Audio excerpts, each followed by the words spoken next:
Hello and welcome to Middle East Matters for the special program on France 24 covering the earthquake across Turkey and Syria. I'm Jean-Emile Jamin. Coming up on the show, we unpack one of the most destructive natural disasters to hit the region in decades. Thousands have been killed, with many more injured after two large quakes struck on Monday. Relief efforts are still underway with a host of nations sending aid. But time is running out to save as many as possible while new threats begin to emerge. Well, we start first, though, with this image of a woman in the southwestern Turkish port town of Hatay, one of the most affected regions. The woman is clearly under distress. Lots of emergency relief teams trying to sift through the rubble around her. Well, search teams and emergency aid have poured into Turkey and Syria. Rescuers digging through the remains of buildings flattened by that magnitude 7.8 earthquake on Monday morning. Destruction from that quake stretching hundreds of kilometers across southwestern Turkey and neighboring Syria. Oliver Farry takes us through that harrowing day. At 4:17 a.m. local time, the ground and the walls shook. A 7.8 magnitude earthquake that struck the southeast of Turkey and neighbouring Syria. This security camera footage from a shop in the town of Gaziantep shows the moment it struck. It was a quake that came at the worst possible time, as people slept in their beds.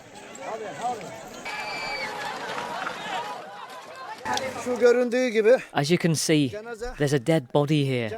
He is dead and nobody has removed him. And I can hear a woman's voice underneath. We heard them. They're calling out, asking for help. They asked to be rescued. We cannot rescue them. The devastated area was about 500 kilometres wide. First responders got to work as soon as they could, looking for survivors. But conditions are extremely difficult as aftershocks continue to bring down already fragile buildings. Later in the morning at around 11:30, one of those aftershocks, almost as strong as the original quake, hit. This journalist struggled to stay on his feet during his report.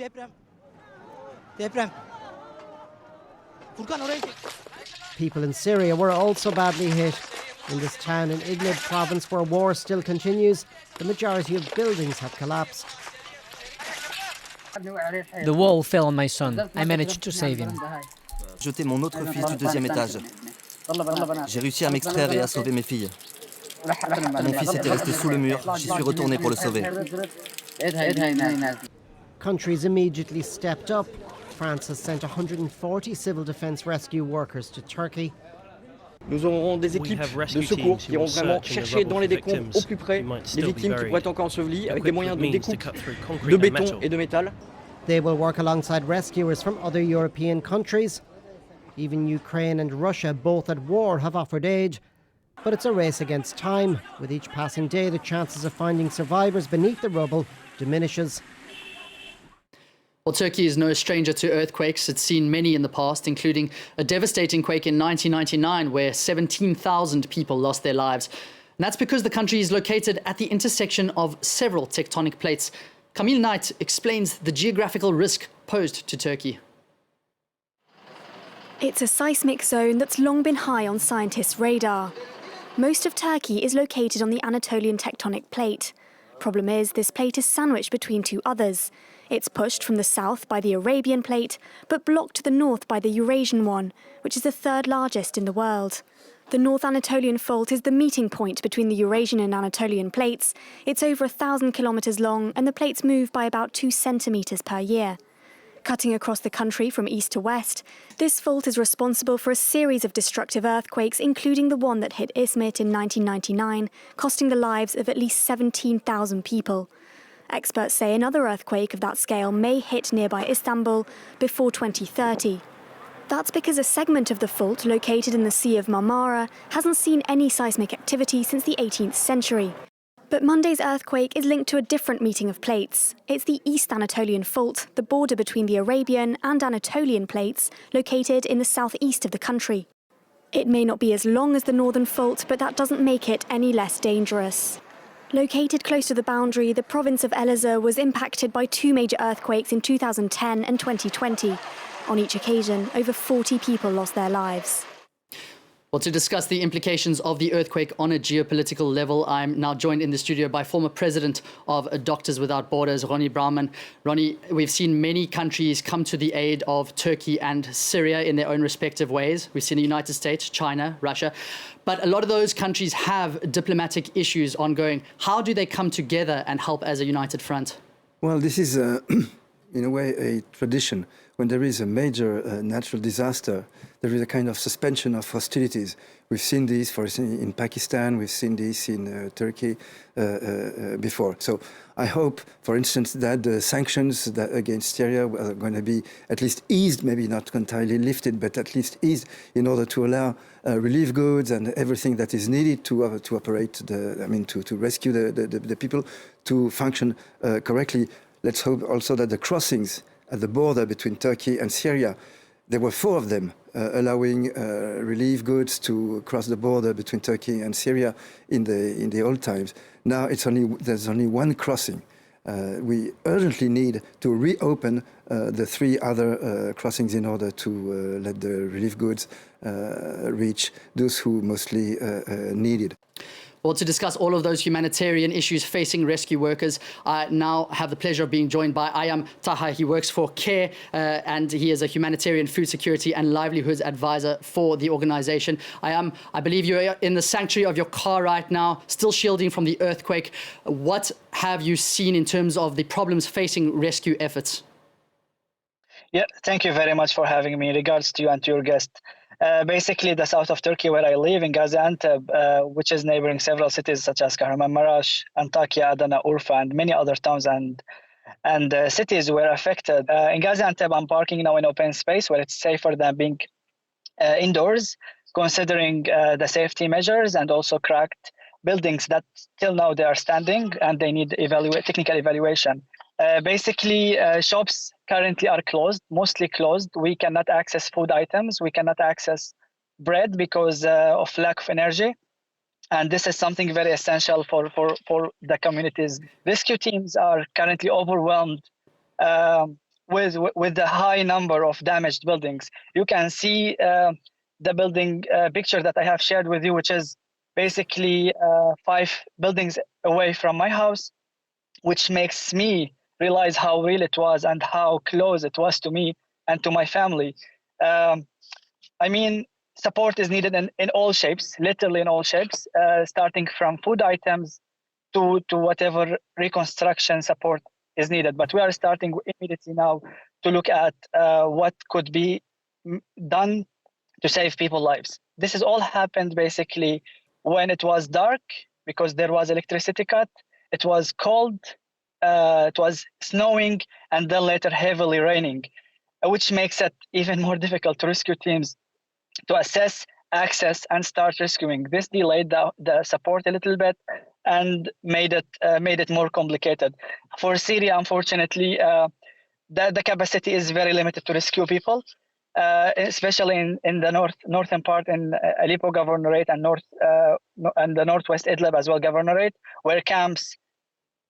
That's maybe an irony, but tents were safer than very basic, cheap buildings that immediately were destroyed because of the earthquake. And unfortunately, numbers are keep increasing now in both sides of the border in Turkey and Syria. Rony, on that point, what would you like to see being done in terms of countries working together and going forward? Well, Ayham said very clearly there is a need for food, drinking water, shelter, heat guns, generators, and also engineering. We need to clear the rubble in order to make the access to the hit areas easier. And this is also the army. This is something that the army only can do because these are huge logistical challenges and only armies have the resources, the material resources to overcome these challenges. So given the magnitude of this disaster, I hope there's going to be a massive coalition of goodwill in order to rescue those people. This is not granted because we know that Turkey and Syria have a bad image in the West. well, Turkey is a member of NATO, but as we all know, it's a very special member of NATO, and Syria is hit by sanctions due to the way they conducted the war over the past 10 years. So I think that this is going to be forgotten for a while for the sake of rescuing people who don't have anything to do with those serious geopolitical issues. Ayham, just back to you in terms of what threats are now facing people who have been pulled from the wreckage. Just a quick word on how we aim to support these people. So, yeah, that's essential basically to better understand the roadmap to support the people. So in Turkey, there is a request for support from AFAD and from the authorities, and we are basically, as CARE Turkey and CARE Confederation, we are looking at strong coordination to make it possible to support and ease life of those people who are affected. While in the northwest of Syria, logistic support in the northwest Syria is essential because this is not really available, and this is something local communities are struggling to rescue people because of some of them, they are trying to use their hands basically to rescue people, which is something making things takes longer than expected, and we are losing more lives. Over. Thank you so much, Ayham Taha. He is the Humanitarian Food Security and Livelihoods Advisor for the humanitarian organization CARE, currently in Gaziantep. And thank you to Rony Brauman, the former president of Doctors Without Borders. And from you, thank you for joining us on this Middle East Matters special.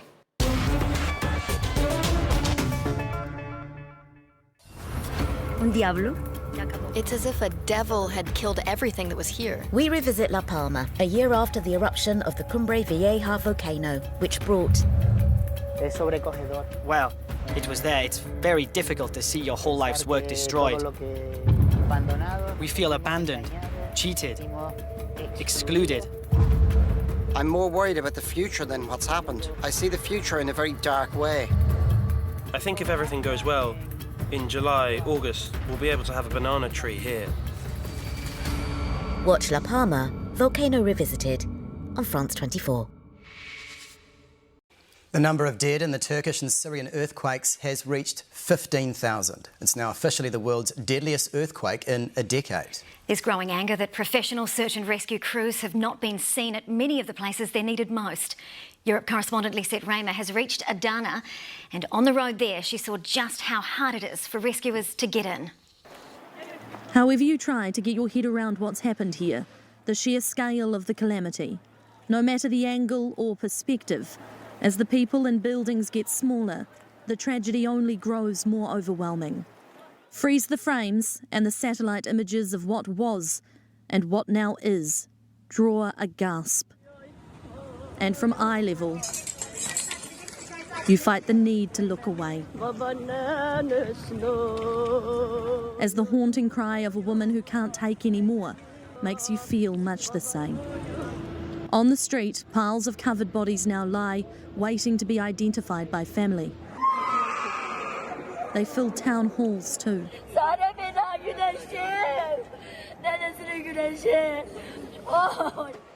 Lying next to his fiancée, this man kisses his great love, his lost love, gently on the head. I was planning to clothe her with a wedding dress, but now I will clothe her with a funeral shroud, he says. The sound of grief is reverberating around Turkey, a collective heartbreak not even one should have to bear. Rescuers are armed with little more than courage, left to use saucepans found in the rubble in their search for something far more valuable. This boy rescued in his pyjamas and given a helmet and boots by his rescuers. There is a rising force in Turkey. It is the fury of the people. It's definitely a desperate situation, given the fact that there is a lack of help from the government so far. The anger at flailing authorities displays itself in anguish. Turkey's President Erdogan admitted today that of course there are shortcomings. It is not possible to be prepared for such a disaster. And he assured those begging for better that help is on its way. It is, but it's moving very slowly. The journey to the epicenter is hampered by snow and a crippling shortage of provisions. Everywhere you look, there are aid convoys desperately trying to get to the hardest hit areas. This group has come from Moldova, one of the poorest countries in Europe, stepping up to help those in desperate need. Emergency services, soldiers, aid organisations all fighting each other for water and fuel. Stranded on the outskirts of this crisis, desperate to join the few who have made it and who are so clearly in demand. Many of the displaced are now living right next door to their pain. Alongside these destroyed homes is an icy tent city. 92,000 have been put up across the district, but temperatures are plummeting low below zero. It's so cold, this mother says. 3 families, all of us, living here at night. It is freezing. Like the fractured highway that connects their 2 countries, there is a long, treacherous road ahead for the people of Turkey and Syria. This earthquake has burst the heart of humanity here. Everything they know upended in an instant. Unimaginable scenes there, Lisette, and it looks like the search for survivors is virtually running around the clock. That's right, Michael. The sobering scenes like this one behind me are unfortunately commonplace around Turkey at the moment. Search and rescue teams working non-stop to reach survivors and also retrieve those bodies and give them some dignity in this tragedy. We were here at midnight, they were retrieving bodies then, and just in the last 10 minutes we have again seen them discover a lost life at the bottom of this pile of rubble. The apartment blocks that are still standing have severe cracks in them, and for that reason no one can be in those homes at the moment, although you likely wouldn't want to be for fear of an aftershock. And that is the real cruel twist here, is that those who are displaced and homeless are now camping out here in this makeshift tent campsite, having to keep warm, rely on each other for support, while all day and all night their neighbours are being pulled from the wreckage right next door. On top of that, it is completely freezing. So the scenes that are unfolding here in Turkey at the moment are gut-wrenching. And the President, while he is pledging to be there for these people and rebuild these homes within a year, that promise on one hand seems incredibly unrealistic and hefty, but at the same time just far too long to wait for these people to get back to the lives they once knew. Live in Adana, Turkey, that's our Europe correspondent, Lisette Raymer. Thanks so much.